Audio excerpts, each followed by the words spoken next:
ವೀಕ್ಷಕರೇ ನಮಸ್ತೆ. ಇವಾಗ ತುಂಬ ಜನ ಬೈಕ್ ಟ್ಯಾಕ್ಸಿನ ಓಡಿಸ್ತಾ ಇದ್ದಾರೆ. ಅದ್ರ ಜೊತೆಗೆ ಬೈಕ್ ಟ್ಯಾಕ್ಸಿ ತುಂಬ ಜನ ಕೂಡ ಹೋಗ್ತಾ ಇದ್ದಾರೆ. ಬೈಕ್ ಟ್ಯಾಕ್ಸಿ ಕ್ಯಾಪ್ಟನ್ಸ್ ಆಗಿರ್ಬೋದು ಅಥವಾ ಬೈಕ್ ಟ್ಯಾಕ್ಸಿಯಲ್ಲಿ ಡ್ರಾಪ್ಗಳನ್ನ ತಗೊಳ್ಳೋವಂಥವ್ರು ಆಗಿರ್ಬೋದು. ರೀಸೆಂಟಾಗಿ ಒಂದು ಆಕ್ಸಿಡೆಂಟ್ ಬಗ್ಗೆನೂ ನೀವು ಕೂಡ ಎಲ್ಲ ನ್ಯೂಸ್ಗಳಲ್ಲೂ ಕೂಡ ನೋಡಿರ್ತೀರ. ಏನು ಮಂಡಿ ಚಿಪ್ಪೆ ಹೊರೋದಾಗಿರ್ಬೋದು, ತುಂಬ ಗಾಯಗಳಾಗಿ ಆಕ್ಸಿಡೆಂಟ್ ಆಗಿ ಅವ್ರಿಗೆ ಆಪರೇಷನ್ಗಳು ಕೂಡ ಆಗಿದೆ. ಅದ್ರ ವಿಚಾರವಾಗಿ ಮಾತಾಡೋಕ್ಕೆ ನಮ್ಮ ಜೊತೆ ಸೋಮಶೇಖರ್ ಅವರು. ಸರ್ ನಮಸ್ತೆ. ನಮಸ್ಕಾರ. ನಿಮಗೂ ಕೂಡ ಅದು ಮಾಹಿತಿ ಗೊತ್ತಿರುತ್ತೆ, ನಿಮಗೂ ಕೂಡ ಅವ್ರು ಕಾಲ್ ಮಾಡಿದ್ರು. ಏನಂತ ಹೇಳಿದ್ರು ಸರ್ ಕಾಲ್ ಮಾಡಿ? ನೀವು ಈಗಲೇ ಹೇಳ್ದಂಗೆ ಬೈಕ್ ಟ್ಯಾಕ್ಸಿಗಳಲ್ಲಿ ತುಂಬಾ ಜನ ಓಡಾಡ್ತಿದ್ದಾರೆ ಪ್ರಯಾಣಿಕರುಗಳು, ಮತ್ತೆ ಬೈಕ್ ಟ್ಯಾಕ್ಸಿನೂ ಕೂಡ ರನ್ ಮಾಡ್ತಾ ಇದ್ದಾರೆ ಅಂತ ಏನ್ ಹೇಳಿದ್ರಲ್ಲ. ಫಸ್ಟ್ ಆಫ್ ಆಲ್ ಇದೇ ನಮ್ಗೆ ಬೇಸರ ಆಗಿರೋದು. ಯಾಕೆಂದ್ರೆ ನೀವೇ ನೋಡಿ, ಹೈಕೋರ್ಟ್ ಡಬಲ್ ಬೆಂಚ್ ಅಲ್ಲಿ ಇನ್ನೂ ಕೂಡ ಬೈಕ್ ಟ್ಯಾಕ್ಸಿನ ನೀವು ರನ್ ಮಾಡಿ ಅಂತ ಎಲ್ಲೂ ಹೇಳಿಲ್ಲ. ಜಸ್ಟ್ ಬರೀ ಏರಿಂಗ್ ಡೇಟ್ ನಡೀತಾ ಇದೆ. ಸುಮ್ಮನೆ ಇವರೇನೇ ಸಂಸ್ಥೆಗಳು ಏಕಾಏಕಿ ಕಾನೂನು ನಿಯಮನ ಉಲ್ಲಂಘನೆ ಮಾಡಿಕೊಂಡು ಬೈಕ್ಗಳನ್ನ ಟ್ಯಾಕ್ಸಿ ರೂಪದಲ್ಲಿ ರನ್ ಮಾಡುವಂತ ರೀತಿ ಮಾಡಿಬಿಟ್ಬಿಟ್ಟಿದ್ದಾರೆ. ಇದನ್ನ ಯಾರು ಹೇಳೋರು ಇಲ್ಲ, ಕೇಳೋರು ಇಲ್ದಿರೋ ಅಂತ ಸ್ಥಿತಿ ಆಗ್ಬಿಟ್ಟಿದೆ. ಈ ಪ್ರಯಾಣಿಕರಿಗೆ ಏನಾಗ್ಬಿಡುತ್ತೆ, ಅಯ್ಯೋ ನಂಗೆ ಟೈಮ್ ಸೇವ್ ಆಗ್ಬಿಡುತ್ತೆ, ಎಲ್ಲ ಒಂದು 10-20 ರೂಪಾಯಿ ಕಮ್ಮಿ ಆಗ್ಬಿಡುತ್ತೆ, ಬಿಡು ಬೈಕಲ್ಲಿ ಹೋಗ್ಬಿಡೋಣ, ನಮ್ಗೇನು ಅವ್ರು ಏನಾದ್ರು ಮಾಡ್ಕೊಳ್ಳಿ, ಅದು ಕೋರ್ಟ್ ಇದೆ, ಕೇಸ್ ಇದೆ, ಆ ಬೈಕ್ ಅವ್ರು ಉಂಟು, ಆಟೋ ಡ್ರೈವರ್ಗಳು, ಕ್ಯಾಬ್ ಡ್ರೈವರ್ಗಳು ಅವ್ರು ಕಿತ್ತಾಡ್ಕೊಳ್ಳೋರು ಉಂಟು, ನನ್ಗೇನ್ ಬೇಕು, ನಾನು ಇಲ್ಲಿಂದ ಅಲ್ಲಿ ಹೋಗ್ಬಿಡ್ಬೇಕು ಅನ್ನೋ ಒಂದು ತಾರಾತುರಿಯಲ್ಲಿ ಪ್ರಯಾಣಿಕರುಗಳು ಕೂಡ ಇವತ್ತು ಮೆಂಟಲಿ ಫಿಕ್ಸ್ ಆಗ್ಬಿಟ್ಟಿದ್ದಾರೆ. ಹಂಗಾಗಿ ಏನಾಗ್ತಾ ಇದೆ, ಇನ್ನೂ ಹೈಕೋರ್ಟ್ ಇಂದ ಆದೇಶನೇ ಬಂದಿಲ್ಲ, ಇವ್ರುಗಳು ಸುಖ ಸುಮ್ಮನೆ ಬೈಕ್ ಅನ್ನ ಟ್ಯಾಕ್ಸಿ ಅನ್ನೋ ರೀತಿ ಸರ್ವಿಸ್ ಕೊಡ್ತಾ ಇದ್ದಾರೆ. ನೋಡಿ, ಈಗ ನೀವ್ ಹೇಳಿದ್ರಲ್ಲ ಯಾವ್ದು ಮಂಡಿ ಚಿಪ್ಪು ಪುಡಿ ನೋಡಿ, ಅದ್ರ ಸಂಬಂಧ ಪಾಪ ನನಗೆ ಅವರೇ ಫೋನ್ ಮಾಡಿದ್ರು. ನನಗೆ ಅವ್ರು ಯಾರು ಮಂಡಿ ಚಿಪ್ಪು ಏಟ್ ಮಾಡ್ಕೊಂಡಿದ್ರು ಅವರೇ ನನಗೆ ಖುದ್ದ ಫೋನ್ ಮಾಡಿ ಮಾತಾಡಿದ್ರು. ಸರ್, ಈ ತರ ಹಿಂಗೆ ಆಸ್ಪತ್ರೆಯಲ್ಲಿ ಹೆಚ್ಚು ಕಡಿಮೆ ಒಂದು 4 ಲಕ್ಷ ರೂಪಾಯಿ ಅವ್ರಿಗೇನೋ ಇಲ್ಲಿವರೆಗೂ ಬಿಲ್ ಆಗಿದೆ, ಇನ್ನೂ ಜಾಸ್ತಿ ಆಗುವಂತ ಚಾನ್ಸಸ್ ಇದೆ, ಮತ್ತೆ ಈ ತರ ಆಗಿದೆ ಸರ್, ನಾವೇನ್ ಮಾಡ್ಬೋದು ಅಂತ ಕೂಡ ಅವರು ಕೂಡ ಕೇಳಿದ್ರು. ಮತ್ತೆ ಇನ್ನೊಂದು ಕೋ ಇನ್ಸಿಡೆಂಟ್ ಏನು ಅಂದ್ರೆ, ಆ 2 ವೀಲರ್ ಇಂದ ಏನು ಬುಲೆಟ್ಗೆ ಹೋಗಿ ಗುದ್ದಿದ್ದ ಈ ಒಬ್ಬ ರ್ಯಾಪಿಡೋ ರೈಡರ್, ಆ ಮಂಡಿ ಚಿಪ್ ಮುರಿದೋಗಿರುವಂತ ಪ್ರಯಾಣಿಕರ ರೈಡರ್, ಅವನು ಸಹ ನಮ್ಮ ಸಂಘಟನೆಯವರು ಸದಸ್ಯರ ಕಡೆಯಿಂದ ನನ್ನ ಹತ್ರ ಫೋನ್ ಮಾಡಿ ಮಾತಾಡ್ಸಿದ್ದಾರೆ. ಸರ್, ಇದೇನಾದ್ರು ಮಾಡಿ ರಾಜಿ ಮಾಡಕ್ಕಾದ್ರೆ ಮಾಡ್ಕೊಟ್ಬಿಡಿ ಅನ್ನೋ ತರ. ನಮ್ಗೆ ಏನು ಅಂದ್ರೆ ನೋಡಿ, ಇದನ್ನೇ ನಾವು ಜನಕ್ಕೆ ಹೇಳ್ತಾ ಇರೋದು, ಮತ್ತೆ ಆ 2 ವೀಲರ್ ಓಡಿಸುವಂತ ರೈಡರ್ಗಳಿಗೂ ನಾವು ಇದನ್ನೇ ಹೇಳ್ತಾ ಇರೋದು. ಯಾವುದೇ ಕಾರಣಕ್ಕೂ ನಿಮ್ಗೆ ಆ ರ್ಯಾಪಿಡೋ ಸಂಸ್ಥೆ ಏನೂ ಅನುಕೂಲ ಮಾಡ್ಕೊಡಲ್ಲ. ಈಗ ನೋಡಿ, ಆ ಮಂಡಿ ಚಿಪ್ ಮುರಿದೋಗಿರುವಂತ ವ್ಯಕ್ತಿಗೆ ಈಗ 4 ಲಕ್ಷ ರೂಪಾಯಿ ಖರ್ಚಾಗಿದೆ. ಈಗ ಒಬ್ಬ ಕಡು ಬಡವನಿಗೆ ಆತರ ಆಗಿದೆ ಅಂದಾಗ 4 ಲಕ್ಷ ಅವ್ನು ಎಲ್ಲಿಂದ ತಂದು ಖರ್ಚು ಮಾಡ್ತಾನೆ? ಈಗ 6 ಲಕ್ಷ ಬಂದಿದೆ. ಆಯ್ತು, ಈಗ ಬಡವ ಎಲ್ಲಿಂದ 6 ಲಕ್ಷ ರೂಪಾಯಿ ತಂದು ಕಟ್ಟಕ್ಕಾಗುತ್ತೆ? ಈಗ ಈಗ ಆಯ್ತು, ರ್ಯಾಪಿಡೋ ಸಂಸ್ಥೆ ಆದ್ರೂ ಅವ್ರಿಗೆ 6 ಲಕ್ಷ ರೂಪಾಯಿ ಕಟ್ಕೊಡ್ಬೇಕು. ನೀವೇನೇ ಮಾಡಿ ಸರ್, ನೀವ್ ಎಷ್ಟೇ ಹೇಳಿ, ಅವರು ಪ್ರಯಾಣಿಕರಿಗೆ ಈ ತರ ಘಟನೆ ಆಗಿದೆ, ಇದೆಲ್ಲ ಸೋಷಿಯಲ್ ಮೀಡಿಯಾದಲ್ಲಿ ಹರಿದಾಡ್ತಿದೆ, ಮಾಧ್ಯಮದಲ್ಲಿ ಬರ್ತಾ ಇದೆ, ಈ ತರ ಪ್ರಯಾಣಿಕರಿಗೆ ಹಿಂಗಾಗಿದೆ, ಆ ಪ್ರಯಾಣಿಕನೇ ಖುದ್ದು ಆ ಸಂಸ್ಥೆಗೆ ಫೋನ್ ಮಾಡಿ ಹೇಳಿದ್ರು ಇವರು ಆ ಸಂದರ್ಭದಲ್ಲಿ ಅವ್ರಿಗೆ ರಿಯಾಕ್ಟ್ ಮಾಡ್ಬಿಟ್ಟು ಸುಮ್ಮನಾಗ್ಬಿಡ್ತಾರೆ ಹೊರತು, ಇದು ನಮಗ್ ಗೊತ್ತೇ ಇಲ್ಲ ಅನ್ನೋ ರೀತಿಯಲ್ಲಿ ಆ ಸಂಸ್ಥೆಗಳು ಮಾತಾಡ್ತವೆ. ಈ ರೀತಿ ಆದಾಗ ಪ್ರಯಾಣಿಕರುಗಳು ಅದ್ ಯಾವ ನಂಬಿಕೆ ಮೇಲೆ ಆಪ್ ಸಂಸ್ಥೆನ ನೀವು ಬಳಸ್ತಾ ಇದ್ದೀರಾ? ಈಗ ಯಾವ್ದೋ ಈ ಆಟೋದಲ್ಲೋ, ಕ್ಯಾಬ್ ಅಲ್ಲೋ, ಈ ಟಿ ವೆಹಿಕಲ್ ಅಲ್ಲೋ, ಈ ತರ commercial purpose contract carriage permit ಹೊಂದಿರುವಂತ ವೆಹಿಕಲ್ ಗಳಲ್ಲಿ ಈ ತರ ಇದೇನೋ ಘಟನೆ ಆಗೋಯ್ತು ಅಂದ್ರೆ ಟೆನ್ಷನ್ ಇಲ್ಲ, ಇನ್ಶೂರೆನ್ಸ್ ಇರುತ್ತೆ, ಕ್ಲೈಮ್ ಮಾಡ್ಕೊಳ್ಬಹುದು.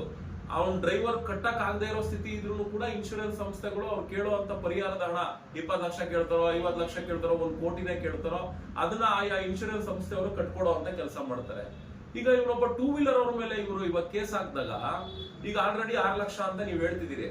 ಅವತ್ ನನಗೆ ಫೋನ್ ಮಾಡಿದಾಗ ಅವ್ರು 4 ಲಕ್ಷ ಅಂದ್ರೆ ಈಗ 6 ಲಕ್ಷ ಅಂತ ಹೇಳ್ತಿದ್ದೀರಿ. ಈ 6 ಲಕ್ಷದ ಜೊತೆಗೆ ಪಾಪ ಮಂಡಿ ಚಿಪ್ ಪುಡಿ ಆಗಿರೋ ವ್ಯಕ್ತಿ ಜೀವನ ಏನು? ಈಗ ಅವ್ನು ಅದನ್ನ ಸರಿಪಡಿಸ್ಕೊಂಡು ಅವನು ಹೆಜ್ಜೆ ಇಟ್ಟು ಅವ್ನು ದುಡಿಮೆಗೆ ಹೋಗೋಷ್ಟರಲ್ಲಿ ವರ್ಷಗಟ್ಲೆ ಕಳೆದೋಗ್ಬಿಡುತ್ತೆ.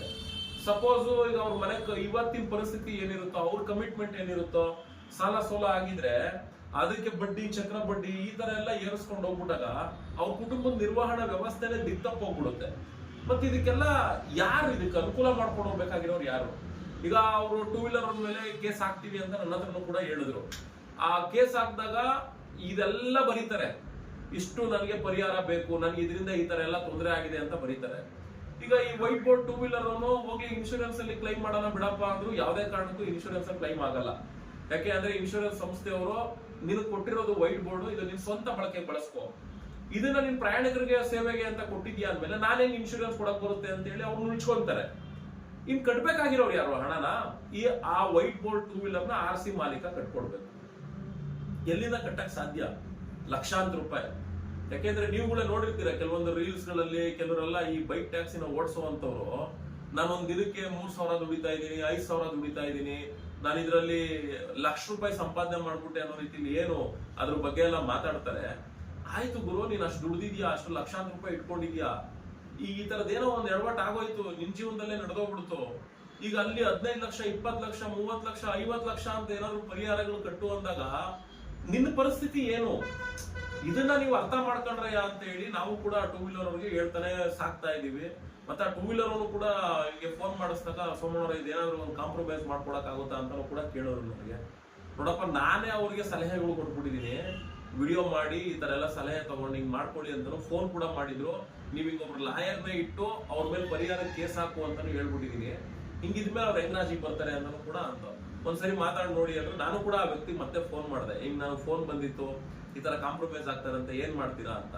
ಅವಾಗ ಅವ್ರು ಹೇಳ್ತಾರೆ, ಇಲ್ಲ ಸರ್, ಅವತ್ತೇ ಘಟನೆ ನಡೆದಿದ್ದೀನೇ ನನ್ಗೊಂದು 20,000 ರೂಪಾಯಿ ಕೊಡ್ತೀವಿ ಅಂತ ಬಂದ್ರು. ಆಗ ನಮ್ಮ ಒಂದು ಕುಟುಂಬದಲ್ಲಿ ಒಬ್ರು ಪೊಲೀಸರು ನಮ್ಗೆ ಪರಿಚಯ ಇರೋದ್ರಿಂದ, ಕುಟುಂಬಸ್ಥರಾಗಿರೋದ್ರಿಂದ ಅವ್ರು ಈ ತರ ಸಣ್ಣ ಪುಟ್ಟ ವಿಚಾರಗಳಿಗೆ ನೀವು ಅದಕ್ಕೆಲ್ಲ ಕೈಯೊಡ್ಡಕ್ ಹೋಗ್ಬೇಡಿ, ರಾಜಿನೂ ಆಗ್ಬೇಡಿ, ನೀವು FIR ಮಾಡಿಸಿ, ಇದು ಕೋರ್ಟ್ ಥ್ರೂ ಹೋಗಿ ಅದೇನ್ ಬರುತ್ತೋ ಕೋರ್ಟ್ ಏನ್ ಹೇಳುತ್ತೋ ಅದ್ ಪರಿಹಾರನ ತಗೊಳ್ಳುವಂತ ಕೆಲಸ ಮಾಡಿ ಅಂತ ಅವರು ಈಗ ಹೇಳ್ಬಿಟ್ಟಿದ್ದಾರೆ. ಇವ್ರು ಯಾವ್ದೇ ಕಾರಣಕ್ಕೂ ಕಾಂಪ್ರಮೈಸ್ ಮೈಂಡ್ ಅಲ್ಲಿ ಇಲ್ಲ.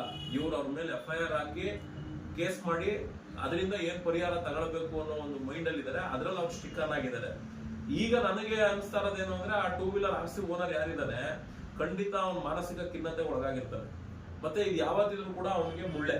ಇವತ್ತಲ್ಲ ನಾಳೆ ಅವನಿಗೆ ಸಮನ್ಸ್ ಯಾವಾಗ ಬರ ಶುರುವಾಗುತ್ತೆ, ಯಾವಾಗ ಇವನು ಕೋರ್ಟ್ ಹಿಯರಿಂಗ್ ಹೋಗೋ ಶುರುವಾಗುತ್ತೆ, ಅವತ್ತಿಂದ ಅವನ ಜೀವನ ತುಂಬಾ ಕಷ್ಟಕರನೇ ಆಗೋದು. ಇದನ್ನೆಲ್ಲ ಅಬ್ಸರ್ವ್ ಮಾಡಿದಾಗ ಪಬ್ಲಿಕ್ ಅರ್ಥ ಮಾಡ್ಕೊಳ್ಬೇಕು. ಮತ್ತೆ ಆ ಟೂ ವೀಲರ್ ಅಲ್ಲಿ ಈ ಪ್ರಯಾಣಿಕರು ಸೇವೆ ಕೊಡೋರು ಅರ್ಥ ಮಾಡ್ಕೊಳ್ಬೇಕು. ನೋಡ್ರಿ, ಎಷ್ಟೋ ಕೇಸಸ್ಗಳು ಕೋರ್ಟ್ ತೀರ್ಪು ಕೊಡುತ್ತೆ. ಈ ತೀರ್ಪು ಏನಾಗಿದೆ ಅನ್ನೋದು ಜನಗಳಿಗೆ ಗೊತ್ತಾಗ್ತಾ ಇಲ್ಲ. ಗೊತ್ತಾಗದೇ ಇರೋದ್ರಿಂದ ಏನಾಗ್ತಾ ಇದೆ, ಇಂಥ ಒಂದು ಅಕ್ರಮ ಚಟುವಟಿಕೆಗಳಲ್ಲಿ ಜನ ಜಾಸ್ತಿ ಭಾಗಿಯಾಗ್ತಾ ಇದ್ದಾರೆ. ಈ ತರದ ವಿಚಾರಗಳಲ್ಲಿ ಯಾವ್ದಾದ್ರು ಒಂದು ಜಡ್ಜ್ಮೆಂಟ್ಗಳು ಬರ್ತಾ ಇರ್ತಾವಲ್ಲ, ಅದ್ರ ಬಗ್ಗೆ ವಿಶ್ಲೇಷಣೆ ಜನಕ್ಕೆ ಗೊತ್ತಾಗುವಂತ ರೀತಿಲಿ ಆಗ್ಬಿಟ್ರೆ ಜನಕ್ಕೂ ಕೂಡ ಕಾನೂನು ಮೇಲೆ ಒಂದು ಗೌರವ, ಒಂದು ಭಯ ಎಲ್ಲ ಬರ್ತದೆ. ಇಲ್ಲಿ ಏನಾಗ್ಬಿಟ್ಟಿದೆ, ಕೆಲವು ಇಲಾಖೆಗಳಲ್ಲಿ ಅಧಿಕಾರಿಗಳು ಅವ್ರಿಗೆ ಅನುಕೂಲ ಆಗ್ಲಿ ಅನ್ನೋ ರೀತಿಯಲ್ಲಿ ಕಾನೂನ್ನ ಅವ್ರ ಅನುಕೂಲಕ್ಕೆ ತಕ್ಕಂತೆ ಬಳಸ್ಕೊಂಡು ದುರ್ಬಳಕೆ ಮಾಡ್ಕೊಳ್ತಿರೋದ್ರಿಂದ ಜನಕ್ಕೆ ಒಂದು ಕಾಮನ್ನು, ಬಿಡು ಅಲ್ಲಿ ಹೋದ್ರೆ ಪೊಲೀಸರು ಏನೋ ಒಂದು ಮಾಡಿಸ್ಕೊಡ್ತಾರೆ, ಬಿಡು ಅಲ್ಲಿ ಹೋದ್ರೆ ಲಾಯರ್ ಏನೋ ಒಂದು ಮಾಡಿಸ್ಕೊಡ್ತಾರೆ, ಈ ಒಂದು ಮಟ್ಟಕ್ಕೆ ಹೋಗ್ಬಿಟ್ಟಿರೋದ್ರಿಂದ ನೋಡ್ಕೊಳ್ಳೋಣ ಬಿಡು ಹಂಗಾದಾಗ ಅನ್ನೋ ಒಂದು ಮನಸ್ಥಿತಿಲಿ ಇಟ್ಕೊಂಡೇನೆ ಇವತ್ತು ಪ್ರಯಾಣಿಕರುಗಳಿಗೆ ನಾವು ಸೇವೆ ಕೊಡ್ತೀವಿ ಅನ್ನೋ ರೀತಿಯಲ್ಲಿ ಯಾರು ಎಷ್ಟೇ ಹೇಳಿದ್ರು ಕೂಡ ಬಿಡದೇನೆ ಮಂಡಿ ಚಿಪ್ಪು ಪುಡಿ ಮಾಡ್ತವ್ರೆ. ಇನ್ ಬಿಟ್ರೆ ತಲೆ ಬುರುಡೆಗಳು ಪ್ರಾಣ ಅಂತ ತೆಗೆದುಬಿಟ್ಟವ್ರು ಬಿಡಿ. 1-2-3 ಜನ ಸತ್ತೋಗಿರೋದು ಕೂಡ ನೀವೇ ನ್ಯೂಸ್ಗಳೆಲ್ಲ ಮಾಡಿದೀರಾ. ಪಾಪ ಈಗ ಆ ಕುಟುಂಬದವರು ಏನು ಸುಮ್ಮನೆ ಬಿಡಲ್ಲ. ಇಷ್ಟೆಲ್ಲ ನಡೀತಿದ್ರೆ ಈ ಟೂ ವೀಲರ್ ಓಡಿಸುವಂತವ್ರು ಯಾಕೆ ಬದಲಾಗ್ತಿಲ್ಲ ಅನ್ನೋದೇ ನಮಗೂ ಕೂಡ. ಇನ್ನೊಂದು ಸರ್, ಈಗ ಇನ್ಸೂರೆನ್ಸ್ ಇದೆ ಅನ್ನೋ ಒಂದು ಮಾಹಿತಿ ಅಂದ್ರೆ ಆ ಆ್ಯಪಲ್ಲೇ ತೋರಿಸ್ಬಿಡುತ್ತೆ 15 ಲಕ್ಷ ಇನ್ಸೂರೆನ್ಸ್ ಇದೆ ಅಂತ. ಆ ಇನ್ಸೂರೆನ್ಸ್ ಈ ಟೈಮಲ್ಲಿ ಕ್ಲೈಮ್ ಆಗಲ್ವಾ? ಅಲ್ಲ, ಕ್ಲೈಮ್ ಆಗಲ್ಲ ಅಂದ್ರೆ ಇವ್ರು ಯಾರು ಪ್ರೋಸೆಸ್ ಮಾಡಕ್ ರೆಡಿ ಇರಲ್ಲ. ಅಷ್ಟೊಂದೆಲ್ಲ ಇನ್ಶೂರೆನ್ಸ್ ಅವ್ರು ಯಾರು ಇವ್ರಿಗೆ ಅಷ್ಟು ಕಟ್ಕೊಡಲ್ಲ ಬ್ರದರ್. ಈಗ ಒಂದ್ ವೇಳೆ ನಾನು ಹೇಳೋದು ಆಯ್ತು ಕಟ್ಟೆ ಕೊಟ್ರು ಅಂತಾನೆ ಅನ್ಕೊಳ್ಳೋಣ, ಮತ್ತೆ ಇವರು ಆ ಸಂಸ್ಥೆ ಅವ್ರ ಮೇಲೆ ಕೇಸ್ ಹಾಕ್ಬೋದು. ಯಾಕೆಂದ್ರೆ ಈಗ ಅವನು ಒಂದು ಆಪ್ ಬಳಸಿರೋದ್ರಿಂದ ಅವ್ನಿಗೆ ಈ ಘಟನೆ ನಡೆದಿರೋದು. ಆಯ್ತು, ನಾನೊಬ್ಬ ಸಾರ್ವಜನಿಕ, ಇದು ಆಪ್ ಟ್ಯಾಕ್ಸಿ ರೂಪದಲ್ಲಿ ಬಿಟ್ಟಿದ್ದೀರಾ ಅಂತ ನಾನು ಇದನ್ನ ಬಳಸಿದೀನಿ, ಇದರಿಂದ ನೀವು ನನಗೆ ಪರಿಹಾರ ಕಟ್ಕೊಟ್ಟಿರ್ಬೋದು. ಆದ್ರೆ ಈ ಬೈಕ್ ಅನ್ನೋದು ಇಲ್ಲಿಗಲ್ ಅಂತ ಹೇಳ್ತಾ ಇದಾರೆ. ಆಮೇಲೆ ನಿಮ್ಮ ಆಪ್ ಸಂಸ್ಥೆ ಬೇರೆ ಅಗ್ರಿಗೇಟರ್ ಲೈಸೆನ್ಸ್ ತಗೊಂಡಿಲ್ಲ ಅಂತ ಹೇಳ್ತಾ ಇದಾರೆ.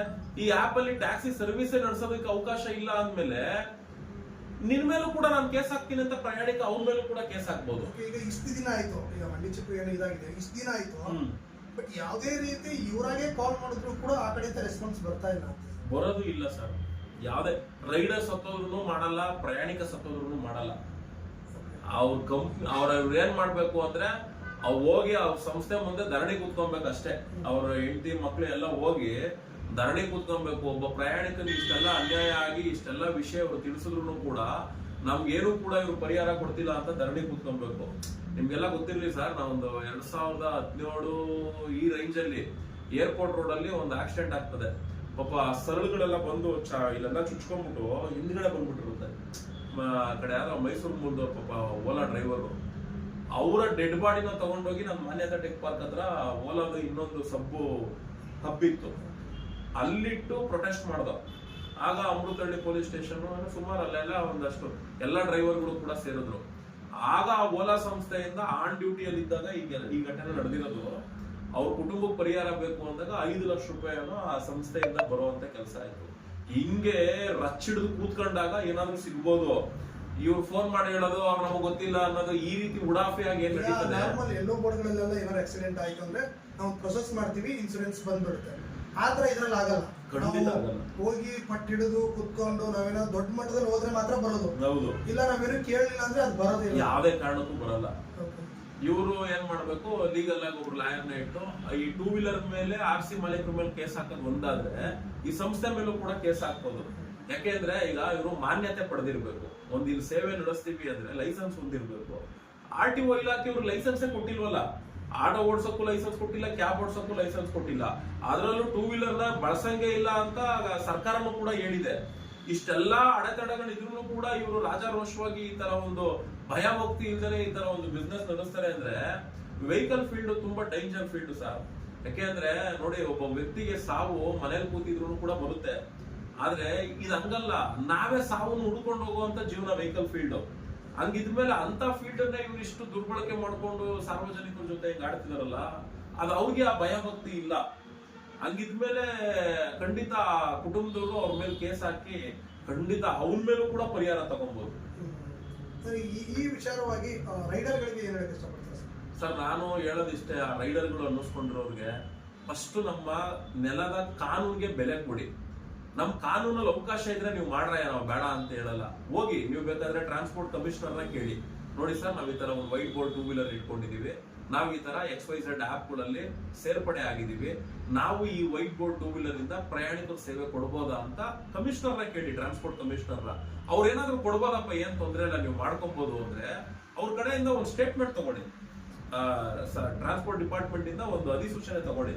ಅವಾಗ ನೀವು ರಾಜಾರೋಷವಾಗಿ ಮಾಡಿ, ಅವ್ರು ಏನೇ ಕೇಳಿದ್ರು ಏನೇ ಘಟನೆ ನೋಡಿದ್ರು ಕೂಡ ಆ ಕಾಪಿನ ಹಾಕೊಂಡು ಅವ್ರು ಫೇಸ್ ಮಾಡ್ಬೋದು.